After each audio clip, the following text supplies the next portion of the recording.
Tax से जुड़ी हर उलझनों को दूर करने के लिए लेकर हम हाजिर हैं आपका पसंदीदा शो टैक्स गुरु, जहां हम नियमों के दायरे में रहकर टैक्स बचाने के बेहतरीन तरीके आपको बताते हैं। नमस्कार, मैं हूं लक्ष्मण रॉय और आज हमारे साथ स्टूडियो में हैं जाने माने टैक्स एक्सपर्ट शरद कोहली साहब। सर, आपका स्वागत है हमारे शो में। और कोहली साहब के साथ हम लोग मिलकर आपके कई सारे टैक्स की उलझनों को दूर करने की कोशिश करेंगे। आइए सबसे पहले नजर डालते हैं आज के शो में क्या है खास। ज्वाइंट नेम पर प्रॉपर्टी लेने वालों को टैक्स में मिली बड़ी राहत।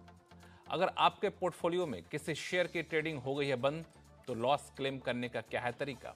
और आपको साथ में भी बताएंगे कि ई इनवॉइस में अगर हो गई है गड़बड़ी तो उसे सुधारने का क्या है रास्ता। इन सारे मुद्दों पे बातचीत करेंगे, लेकिन सबसे पहले मुद्दा उन लोगों के लिए जो लोग ज्वाइंट नेम पर प्रॉपर्टी लेते हैं, यानी घर खरीदते हैं, अपने साथ किसी दूसरे का नाम को जोड़ लेते हैं, कई बार अपनी वाइफ के नाम को जोड़ लेते हैं, तो टैक्स क्लेम करने में फिर दूसरी प्रॉपर्टी में आपको छूट नहीं मिल पाती है।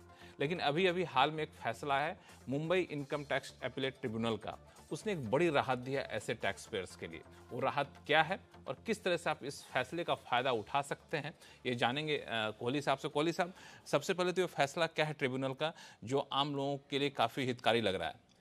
देखिए, एस सिंह का केस था लक्ष्मण, और भोपाल का कोई लैंड था जो इन्होंने बेचा था। और आपको पता है, जब हम हाउस प्रॉपर्टी के अलावा जब कोई एसेट बेचते हैं, मतलब आप लैंड शेयर्स बेचते हैं, तो आप किसी प्रॉपर्टी में इन्वेस्ट करके सेक्शन 54F में लाभ उठा सकते हैं अगर आप पूरा का पूरा कंसिडरेशन इन्वेस्ट कर देते हैं। ये तो 54F का प्रोविजन है, पर इसमें शर्त एक है। शर्त यह है कि आपके पास जो आप प्रॉपर्टी लेने जा रहे हैं उसके अलावा एक के अलावा और नहीं होनी चाहिए। मतलब एक पहले होनी चाहिए, एक जो आप ये लेने जा रहे हैं 54F के अंतर्गत कोई तीसरी नहीं होनी चाहिए। अब इनका जब इन्होंने अपील में गए असेसमेंट के बाद, तो इन एस सिंह का जो केस था, इनके पास एक इनके HUF में कहीं जॉइंट प्रॉपर्टी थी, एक इनके स्पाउस के साथ प्रॉपर्टी ऑलरेडी थी, तो तीसरी हो गई थी। तो ये तीसरी हो गई। तो जब असेसमेंट के टाइम देखा गया कि भाई ये तो 3 प्रॉपर्टी हो रही है, तो आपको नहीं मिलेगा, तो करीब 61-62 लाख का मैटर था कैपिटल गेन, वो इनको डिसअलाउ कर दिया गया। ये ट्राइब्यूनल में मैटर को ले गए।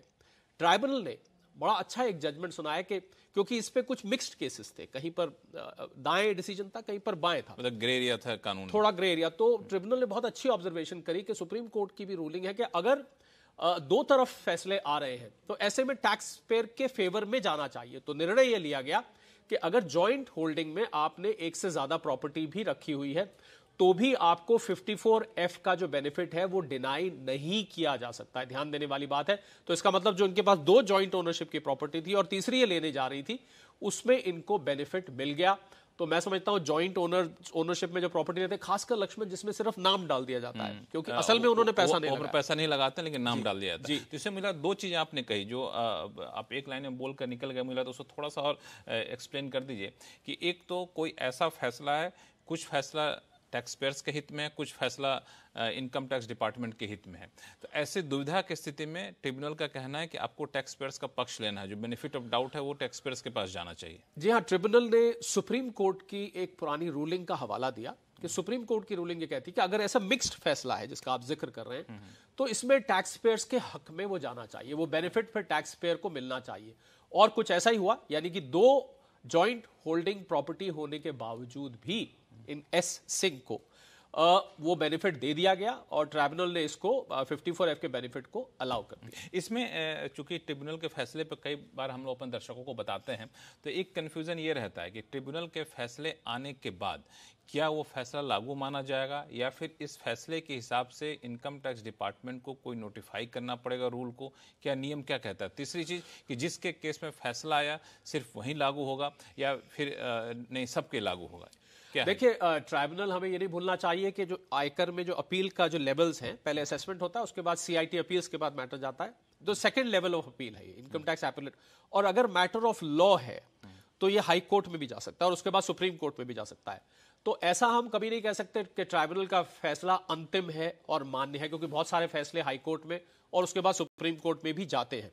पर ज्यादातर देखा गया, क्योंकि टेक्निकल लेवल पे इनकम टैक्स अपीलेट ट्राइब्यूनल केवल और केवल इनकम टैक्स के फैसले देखता है, तो इसको लागू आप इसका हवाला देके आप बेनिफिट ले सकते हैं। आप कल को जैसे जिरह कर रहे हैं और आपका केस फंसा हुआ है, तो आप इस ट्राइब्यूनल का केस का हवाला, परंतु अगर डिपार्टमेंट इसके अगेंस्ट हाई कोर्ट में चला जाता है, अपील कर देता है, तो फिर फैसला, और मान लीजिए ये डिपार्टमेंट के अगेंस्ट आ जाता है, तो फिर ये फैसला रिवर्स हो जाएगा। पर हम तो, क्योंकि हम तो आज की सिचुएशन की बात कर रहे हैं, आज ये टैक्स पेयर्स के हक में, मुझे नहीं लगता कि इसको चैलेंज किया जाएगा, क्योंकि जो ट्राइब्यूनल ने लॉजिक दिया है वो बहुत ही स्ट्रांग लॉजिक दिया है। हाँ, तो मुझे लगता है एक थोड़ा सा डिस्क्लेमर दे देना चाहिए कि ट्रिब्यूनल के फैसले के बाद आपको इस फैसले पर अमल करने से पहले ये भी ध्यान देना होगा कि इस फैसले के खिलाफ कहीं अपील तो नहीं हुई है, इस फैसले को पलटा तो नहीं गया किसी कोर्ट में, वो ज्यादा बेहतर होगा। लक्ष्मण, मेरा मन कर रहा था ये करने का, पर जब मैंने फैसले को बहुत बारीकी से देखा तो उसमें जब उन्होंने सुप्रीम कोर्ट का हवाला दिया कि जब सुप्रीम कोर्ट में ये कहा कि जब दो तरफ फैसले जा रहे हैं तो टैक्स पेयर्स के हक में मान लेना चाहिए, मुझे लगता है ये दलील बहुत स्ट्रांग है। इसीलिए मैंने अपने सारे वक्तव्य में इस बात को पहले रखा और 54F को बाद में रखा। बिल्कुल, ये हमें लगता है दर्शकों को ये बता भी देना चाहिए कि शरद कोहली साहब सिर्फ टैक्स एक्सपर्ट नहीं है, जाने माने लॉयर भी हैं जो कई सारे केसेस को भी हैंडल करते हैं। क्यों, सही कह रहा हूं मैं? जी बिल्कुल। तो यहाँ पे अब चलते हैं, सवाल जवाब का सिलसिला शुरू करते हैं और सबसे पहले कॉलर हैं उत्तर प्रदेश नोएडा से अमलकांत सिन्हा जी, जो कि फोन लाइन पे जुड़ चुके हैं। अमलकांत साहब नमस्कार। हाँ नमस्कार, बहुत बहुत धन्यवाद पहले CNBC आवाज की टीम को। जी बहुत बहुत धन्यवाद, आप हमारे साथ जुड़े। आप लोग का जो रिस्पांस है, हम बहुत खुश, हम तो CNBC आवाज के बहुत दिनों से हैं, हम इसके हैं, श्रोता भी हैं और उपभोक्ता भी है, समझिए। अरे वाह, चलिए बहुत बहुत धन्यवाद। हाँ जी, हम एक क्वेश्चन हमने पूछा था, वो हाँ क्या है सवाल, क्या बता दीजिए। हमारे टैक्स गुरु आपके साथ बैठे हुए स्टूडियो में, आपके सवालों का सीधा जवाब देंगे। जी, उसमें असल ये था, हमारे पास कुछ शेयर्स है जो डीमैट में है, करीब 8-10 सालों से उसकी ट्रेडिंग बंद है का एक। अच्छा। और वो पहले तो कुछ रेट कम हुआ जिस वजह से बता रहे इस्पात प्रोफाइल था, और फेडरस फ्लॉयड था जो कि फेडरस इलेक्ट्रिक बाद में हो गया, और साईं बाबा इन्वेस्टमेंट, तो उसमें तो काफी कीमत पर ये था। अब मान ली ट्रेडिंग नहीं हो रही है तो हमें ये जानकारी चाहिए कि उसका हम क्या करेंगे, उस कैपिटल लॉस गेन जो भी जैसे भी होगा उसका हम क्या करें, या फिर से उसका हमको उस लॉस को हम कैसे मेकअप करें। बिल्कुल, ये सवाल बहुत ही महत्वपूर्ण सवाल है, कई लोग ऐसे सवाल पूछते हैं, तो कोहली साहब क्या जवाब होगा इनके लिए? बहुत सारे लोग हैं लक्ष्मण ऐसे, और मैं देख रहा हूं कि कई कार्यक्रमों में लगातार लोगों ने ये सवाल पूछा है कि उनके डीमैट में कुछ ऐसे शेयर पड़े हैं जो कि अब वर्थलेस हो चुके हैं, बेकार हो चुके हैं, जिनकी ट्रेडिंग नहीं होती है। तो आपके लिए अमलकांत साहब मेरी सलाह ये है कि आप एक बार कंपनी के रजिस्ट्रार से संपर्क करें और उससे संपर्क करके आप पूछे कि स्टेटस क्या। कई बार कंपनी बाई बैक भी कर लेती है, तो हो सकता है बाई बैक कर लिया हो तो आपने उसको अपॉर्चुनिटी को मिस कर दिया और अभी भी वो खुला हुआ हो तो आप उसको ले सकते हैं। दूसरा ये कि पता करिए कि कंपनी की आज हालात क्या हैं, क्या वो डिसॉल्व तो कहीं ऐसा तो नहीं NCLT में मैटर चला गया हो। तो लॉस क्लेम करने से पहले मूल बात जो मैं आपको बताना चाह रहा था वो ये था कि लॉस क्लेम करने से पहले हमारे पास कोई ऐसा एविडेंस होना चाहिए जो इस बात को सिद्ध करे कि अब ये शेयर्स वाकई में कूड़े के भाव हैं। अगर मैं इसको देसी भाषा में बिल्कुल बोलूं, अब ये किसी काम के नहीं है। जब तक आपके पास कोई दस्तावेज नहीं है, कोई प्रूफ नहीं है, तब तक के लिए लॉस क्लेम करना मुझे लगता है प्री मैच्योर होगा। और वो लॉस क्लेम करने से आपको कल को कोई डिस्प्यूट हो सकता है कल को ट्रेड, तो कोई सॉलिड प्रूफ आप इकट्ठा कर लीजिए। जो मैंने आपको 1-2 रास्ते बताए उसको आप ले सकते हैं। तो ये हम लोग आगे चलकर चर्चा भी करने वाले थे, तो उसमें मोटे तौर पर कहें तो बस यही एक विकल्प है, और भी कुछ रास्ते हैं? नहीं, इसमें देखिए, आपको पहले तो आपको स्टॉक एक्सचेंज में चेक करना है। 2 चीजें, पहली बात कि ट्रेडिंग नहीं हो रही है या डिलिस्ट हो गई, दोनों सिचुएशन होता। तो पहले इनका जो केस था वो ट्रेडिंग नहीं हो रही, उस केस में उसमें क्या क्या विकल्प है? जी देखिए, जब तो अगर तो आपके डीमैट में अभी तक पड़े हुए हैं और मान लीजिए कंपनी जब बंद होती है तो उसको हम कहते हैं कि शेयर्स अब कंज्यूम हो गए, खत्म हो गए, वो जीरो हो गए, तो आपके डीमैट अकाउंट से अपने आप वो हट जाएंगे। तो या तो ये सिचुएशन होगी कंपनी बंद हो गई, पर कंपनी बंद नहीं हुई है, आपको ऐसी कोई इत्तला नहीं मिली है, आपकी जानकारी नहीं है, तो मेरी सलाह ये है कि डीमैट अकाउंट में दिख रहा होगा कंपनी बंद नहीं हुई। हाँ, अगर दिख रहा होगा, अगर दिख रहा है इसका मतलब शेयर्स अभी जिंदा है।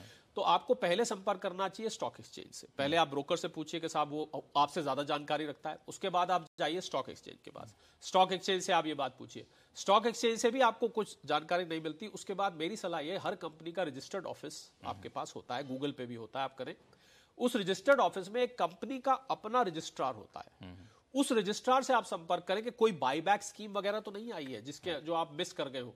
अगर कंपनी खुद कह देती है कि अब हम शेयर्स नहीं कर रहे हैं और डीलिस्ट हो चुके हैं, और मैं ये भी बता दूं कि अगर डीलिस्ट हो चुके हैं तो ऐसे हालात में आप जब लॉस क्लेम करें तो उसका आप इंडेक्सेशन बेनिफिट भी ले सकते हैं, क्योंकि फिर वो सिक्योरिटी ट्रांजैक्शन टैक्स नहीं लगता है, तो आप इंडेक्सेशन बेनिफिट भी ले सकते हैं। तो मेरी सलाह अमलकांत जी को भी और सभी दर्शक लक्ष्मण जो लगातार इस बात को पूछते रहते हैं कि उनके पास, बड़ी दुर्भाग्य की बात है क्योंकि खून पसीने की कमाई होती है, उसका पैसा आप लेके शेयर्स में लगाते हैं और पता लगता है वो शेयर्स अब मात्र, पहले तो हम कागज के टुकड़े बोलते थे, यहाँ हम मात्र एक डीमैट अकाउंट में एंट्री बन के रह गए।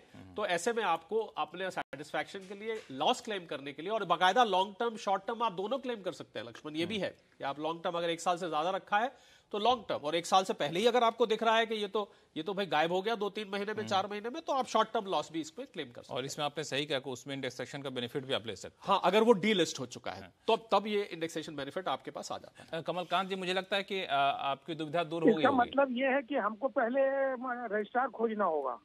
जी, आप ऑनलाइन जाएंगे अगर कमलकांत जी, तो आपको हर कंपनी का रजिस्टर्ड ऑफिस होता है, उसको आप पत्र, ईमेल, जो भी वहां संपर्क सूत्र दिए हुए हैं, आप उनको संपर्क करें और वो लोग रिस्पॉन्ड करते हैं। कंपनी वाले, कभी ऐसा नहीं होता, रजिस्ट्रार डिपार्टमेंट होता ही पब्लिक डीलिंग के लिए है, कंपनी का अपना रजिस्ट्रार। जी हाँ, आपको ये मेहनत करनी पड़ेगी। अब दुर्भाग्यवश आपके गले में यूं कहूं ऐसे शेयर फंस गए हैं तो चलिए, आप कोशिश करिए कमलकांत जी, अगर फिर भी अमलकांत जी, अगर फिर भी कोई दिक्कत होती है तो आप हमसे संपर्क करिएगा। और बहुत बहुत धन्यवाद हमारा हौसला बढ़ाने के लिए। आप लगातार हमारे चैनल को देखते रहते हैं और उम्मीद करेंगे अमलकांत जी की समस्या सुलझ जाएगी। अब चलते हैं शिमला, जहाँ से संजीव जी फोन लाइन पर जुड़े हुए हैं। संजीव जी नमस्कार।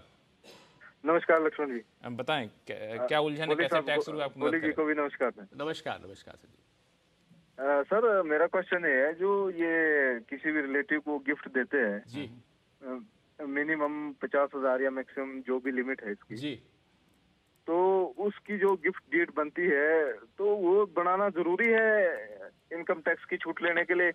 अगर वो फंड ऑनलाइन ट्रांसफर हो तो उस बेसिस पर भी उसको गिफ्ट डीड के तौर पर यूज किया जा सकता है। ट्रांजैक्शन आईडी जो होती है। जी, आपका प्रश्न समझ में आ गया संजीव।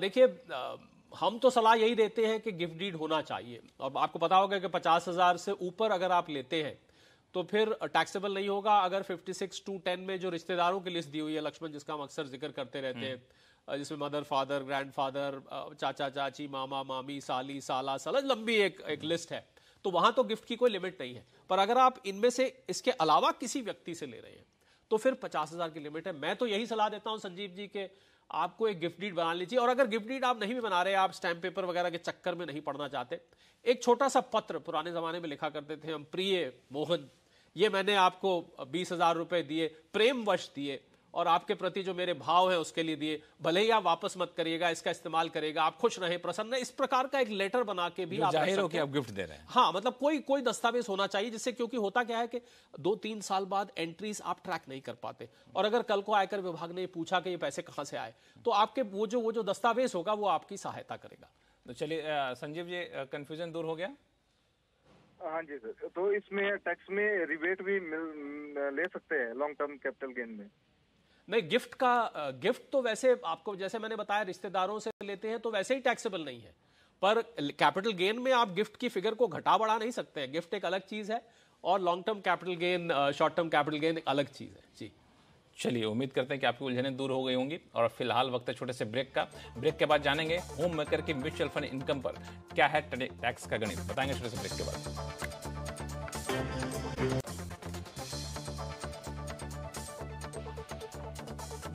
ब्रेक के बाद एक बार फिर से आपका स्वागत है। आप देख रहे हैं टैक्स गुरु, और आपके सवालों का जवाब देने के लिए हमारे साथ स्टूडियो में इस वक्त मौजूद है जाने माने टैक्स एक्सपर्ट शरद कोहली साहब। कोहली साहब, ये लोगों के सवाल जवाब लें, लेकिन इससे पहले मुझे ध्यान आया कि कारोबारी साल शुरू हो चुका है, क्योंकि इस पूरे साल में जो भी आप टैक्स की प्लानिंग करेंगे उसी के हिसाब से टैक्स आपका कटेगा, और फिर जब रिटर्न फाइल करेंगे तो आपको लगता है कि टैक्स बचा पाएँ कि नहीं बचा पाएँ। तो समय इससे पहले कि निकल जाए टैक्स बचाने का, तो मुझे लगा कि जो आप हम लोगों की सैलरी मिलती है, कई बार एम्प्लॉयर आपको एक ऑप्शन देते हैं कि आप अपनी सैलरी को कुछ इस हद तक डिजाइन कर सकते हैं ताकि टैक्स आप ज़्यादा से ज़्यादा बचा सकें। और टैक्स गुरु इस शो का मकसद भी यही है कि आपको कुछ ऐसे तरीके बताए जाएं जो कानून के दायरे में हो, जो और टैक्स की देनदारी आपकी कम करे। तो हम लोग अभी कोहली साहब से ये पूछेंगे कि सैलरी को किस ढंग से आप स्ट्रक्चर कर सकते हैं जैसे आपका टैक्स ज़्यादा से ज़्यादा बच सके, क्योंकि कई सारी ऐसी चीज़ें होती हैं जिस पर ध्यान नहीं होता है। लोगों को पता ही नहीं होता कि ऐसा है, ऐसा भी कर सकते हैं, इसमें भी टैक्स बच सकता है। तो ऐसी कौन कौन सी छुपी हुई बातें हैं जो नौकरी पेशा लोगों को ध्यान रखना चाहिए? जी हाँ, ये नौकरी वालों के लिए खास है। और अगर आपका एम्प्लॉयर वाकई में इतना एडजस्टिंग है कि आपको ये फ्लेक्सिबिलिटी देता है कि आप अपना पैकेज, बहुत सारी जगह होती है, आप खुद डिज़ाइन कर लीजिए, आप किस तरीके से चाहते हैं, भाई हमने तो CTC इतना देना है, कॉस्ट टू कंपनी, आप इसको जैसे मर्जी कर लीजिए। तो वहां पर अब लोगों को ये गलतफहमी हो गई है कि अब क्योंकि न्यू रेजीम आ गया है तो भाई सारे अलाउंसेस वगैरह तो सब खत्म हो चुके हैं, अब तो कुछ भैया बचाने का है ही नहीं, वो हाथ वो सरेंडर कर देते हैं। दिमाग लगाना है नहीं। हाँ कुछ नहीं, पर ये कम लोग जानते हैं कि अभी भी कुछ ऐसे पर्क्विजिट्स हैं, और पर्क्विजिट और अलाउंस में फर्क होता है। पर्क्विजिट का मतलब होता है कि आपका कोई खर्च जो आपका एम्प्लॉयर आपके लिए कर रहा है उसको हम पर्क्विजिट कहते हैं। और इसमें मैं आपको 3-4 ऐसे बताता हूं जो कि लोगों को काम आएंगे अगर उनका एम्प्लॉयर उनको फ्लेक्सिबिलिटी दे रहा है। सबसे पहले तो आपका लीव ट्रैवल अलाउंस होता है, ये ओल्ड रिजीम में जाएगा कि लोग भूल जाते हैं कि आपको 4 में से 2 बार इन अ ब्लॉक ऑफ 4 इयर्स आप 2 बार अपनी फैमिली के साथ इकोनॉमी क्लास एयर फेयर या सेकंड क्लास एसी क्लास आप रेल फेयर से आप एक छुट्टी मनाने जा सकते हैं। वो सारा का सारा खर्च आपका टैक्स एग्जेम्प्ट हो जाएगा आपको अगर मिलता है। उसके बाद ये भी बहुत कम लोग जानते हैं कि अगर आपको मान लीजिए कोई एजुकेशन या ट्रेनिंग चाहिए, बहुत सारे लोग पढ़ते रहते हैं साथ में, और अगर कंपनी इसको रिम्बर्स कर देती है तो वो टैक्सेबल नहीं है। अच्छा। तो आप मान लीजिए कोई कोर्स करना चाहते हैं, आप कंपनी को बोलिए साहब मुझे सैलरी की जगह आप ये एजुकेशन और ट्रेनिंग मेरा दे दीजिए, तो आप उस पर टैक्स आराम से बचा लेंगे। अरे तीसरा, इसकी कोई लिमिट है? इसकी कोई लिमिट नहीं है। अच्छा। ये बिल्कुल अनलिमिटेड है, जितनी मर्जी फीस जाएगी वो आपके एग्जेम्प्ट हो जाएगी। अच्छा। और तीसरा है कि आप गैजेट्स लेते हैं, मान लीजिए अब मुझे अपना मोबाइल फोन खरीदना है, लैपटॉप खरीदना है, तो हर किसी का खर्चा है। अब कई कंपनी तो खुद प्रोवाइड करती है, मान लीजिए आपको अपना लेना है और कंपनी कह रही है भाई हम आपको ले देते हैं, आप इसको ऑफिस के लिए भी इस्तेमाल करिए, घर के लिए भी, कितने का भी हो वो एग्जेम्प्ट हो जाएगा, वो पर्क्विजिट टैक्सेबल। मतलब मैं अगर मोबाइल फोन खरीदूं महंगा वाला और जी आप कंपनी का काम करना है उस मोबाइल बिल्कुल फोन बिल्कुल पे, आप कंपनी को बोलिए कि आपको वो लेके देगी, तो आपकी वो उतना टैक्स आप सोचिए, मान लीजिए 1 लाख का फोन है, लेकिन आपको सीटीसी में तो जुड़ जाएगा। नहीं सिटी में से जुड़ेगा, पर वो खर्चा आप करते हो तो आप उस पर टैक्स भी देते ना। अच्छा। क्योंकि फिर तो टैक्स के बाद आता आप खर्च करते हैं, अब वो आपके पैकेज में हो गया तो आपका उतना टैक्स बच गया।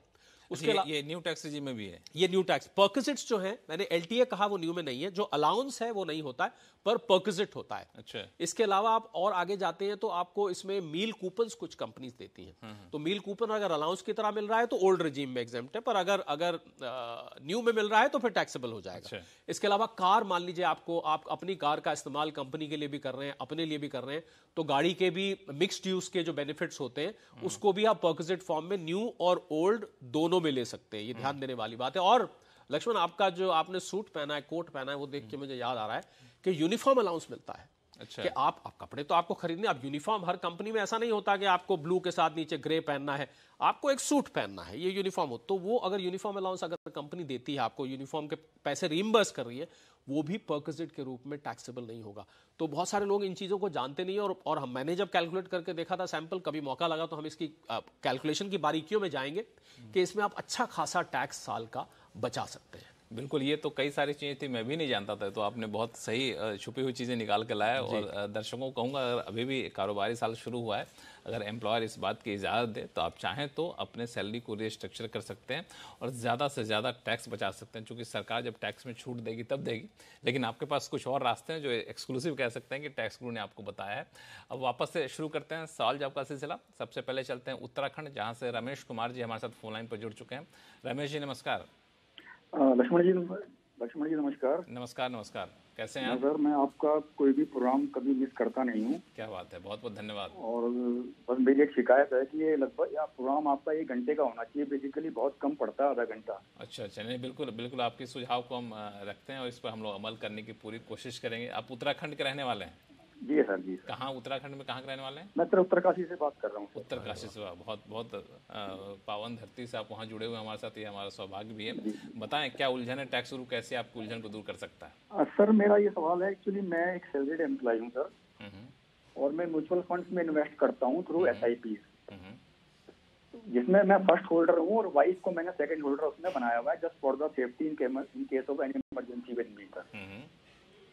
तो उसमें मैं ये जानना चाहता हूँ सर कि क्योंकि मेरी वाइफ जो है वो शी इज होम मेकर, और वो इसलिए उनकी रिटर्न फाइल तो वही होती नहीं है सर। तो मेरे को ये कंफ्यूजन है कि जब म्यूचुअल फंड AMC जो है सर, जब वो SFT सबमिट करती हैं तो उसमें हो सकता है दोनों का पैन नंबर डाल देती हूँ, तो कहीं ऐसा तो नहीं, क्योंकि मैं जो टैक्स कंप्लायंस सारे कंप्लीट करता हूँ सर, हर चीज देखता हूँ अपना AIS के हिसाब से, 26 के साथ रिटर्न भरता हूँ, तो ऐसा तो नहीं है कि कहीं वो उनको IT डिपार्टमेंट उनकी भी इनकम समझ के जो है वो उनको भी नोटिस जारी करें, और क्योंकि कोई उनका ना कोई, क्योंकि उनका कोई जो है उसमें वो क्योंकि रिटर्न नहीं भरती है तो उनसे कॉन्टेक्ट भी नहीं हो सकता। तो सर इसमें थोड़ा मुझे बताया, मैंने पीछे एक आर्टिकल भी पढ़ा था तो उसमें भी कुछ इस टाइप से कुछ था, हालांकि मुझे बहुत नहीं, बिल्कुल आप कहीं कोई कंफ्यूजन आपको नहीं रहेगा। आप 1 मिनट बिल्कुल ध्यानपूर्वक हमारे टैक्स एक्सपर्ट शरद कोहली साहब को सुन लीजिए, आपको कहीं कोई कंफ्यूजन नहीं रहेगा, इसकी गारंटी तो मैं आपको देता हूँ। कोहली साहब क्या सुझाव इनके लिए? लक्ष्मण देखिए, रेगुलर देखते हैं और रेगुलर ये जो जब इन्होंने SFT वगैरह बोला तो मैं समझ गया ये बहुत ही बारीकी से टैक्स को फॉलो करते हैं और इनका डाउट भी बहुत ही रेलेवेंट डाउट है। जी हाँ, आइडियली तो सिचुएशन यही है कि उनको अपने हिस्से का फाइल करना चाहिए, आपको अपने हिस्से का, पर क्योंकि आप AIS और 26 AS को रेगुलरली चेक करते रहते हैं, अगर आपको AIS या 26 AS में उनका नाम रिटर्न फाइल करने से पहले दिख जाए तो फिर मैं आपको यह सलाह दूंगा कि आप उनका हिस्सा उनको फाइल करने दीजिए, अपना हिस्सा आप क्लेम करिए। पर अगर ऐसा नहीं है और मान लीजिए ऐसा होता है तो वो रिटर्न फाइल करके एक सेक्शन 64 का बेनिफिट होता है रिटर्न में, जहां पर आप इनकम ऑफ अदर्स का होता है, उसमें आप सेक्शन 64 में दिखा सकते हैं। आइडियली तो वही सिचुएशन है, पर अगर जब तक आपको AIS या 26 AS में नहीं दिख रहा है तो आप अपने नाम से करते रहिए, पर उस पर आपको नजर बना के रखनी होगी, जो कि आपका अंदेशा भी है। बिल्कुल आपने ठीक पकड़ा है, आइडियल सिचुएशन तो अलग अलग की है, पर अगर जब तक के लिए नहीं दिख रहा है तब तक आप अपने में चलाते रहिए, जब आएगा तो फिर आप उसको स्प्लिट कर दीजिएगा। तो चलिए, तो आपको रिटर्न फाइल करना होगा मोटे तौर पे। हाँ जी, रिटर्न बिल्कुल हम रिकमेंड करते हैं ऐसे में, भले ही टैक्सेबल ना भी हो। हाँ, तो रिटर्न फाइल करिए। रिटर्न फाइल करने से काफ़ी चीज़ें आसान हो जाती हैं और अब बच भी जाएंगे, आगे चले कोई कॉम्प्लिकेशन नहीं होगा टैक्स को लेकर के। और फिलहाल वक्त है छोटे से ब्रेक का। ब्रेक के बाद जानेंगे कि GST में अगर E-इनवॉइस भरने में कोई गलती हो गई है तो उस गलती को सुधारने के क्या क्या रास्ते हैं, बताएंगे छोटे से ब्रेक के बाद। ब्रेक के बाद एक बार फिर से आपका स्वागत है। आप देख रहे हैं टैक्स गुरु और आपके सवालों का जवाब देने के लिए हमारे साथ हैं जाने माने टैक्स एक्सपर्ट शरद कोहली साहब। अब बारी है GST जुड़े सवाल लेने की।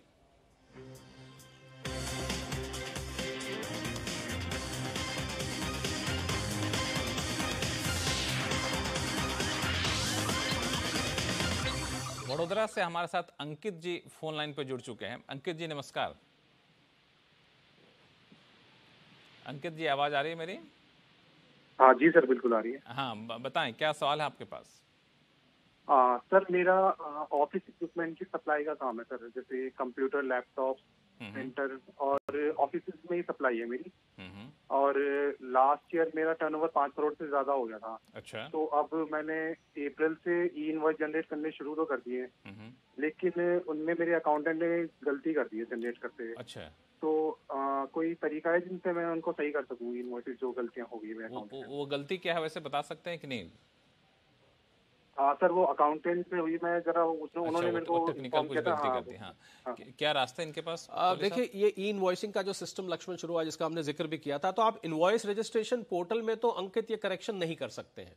आपको ये करेक्शन GSTR1 जब आप अपनी फाइल करेंगे उस समय कर सकते हैं। और अगर मान लीजिए आपने GSTR1 भी फाइल कर दिया है तो आप GSTR1 का जो अमेंडमेंट होता है उसको फाइल करके इस गलती को सुधार सकते हैं। और अपने अकाउंटेंट को बोलिए जरा ध्यान से काम किया करें, क्योंकि आपका भी काम बढ़ जाता है, आगे जो अकाउंटेंट का भी काम बढ़ जाता है, उनका खुद का भी काम बढ़ जाता है, और कल बार करेक्शन नहीं हो तो कई बार इसका नोटिस वगैरह और इसका मॉनिटरी इंपैक्ट भी हो सकता है। एक बार फिर से आप दोहरा दें हमारे दर्शकों के लिए, बाकी दर्शक के लिए भी समस्या रही हो, क्या कर सकते हैं? जी बिल्कुल, पहले तो आप इनवॉइस रजिस्ट्रेशन पोर्टल में इनवॉइस में करेक्शन तो नहीं कर सकते।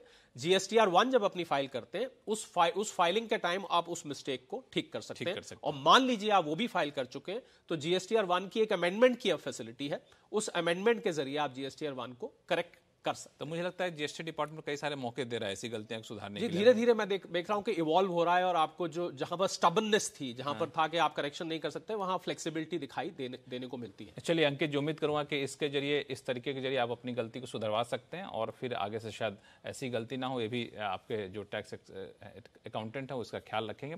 और टैक्स गुरु में फिलहाल इतना ही। कोहली साहब बहुत बहुत धन्यवाद सभी सवालों का जवाब देने के लिए। और आपके पास कोई भी सवाल हो तो आप हमें लिख भेजिए tax@moneycontrol.com पर। अपना सवाल लिखते वक्त अपना नाम और मोबाइल नंबर ना भूलें लिखना।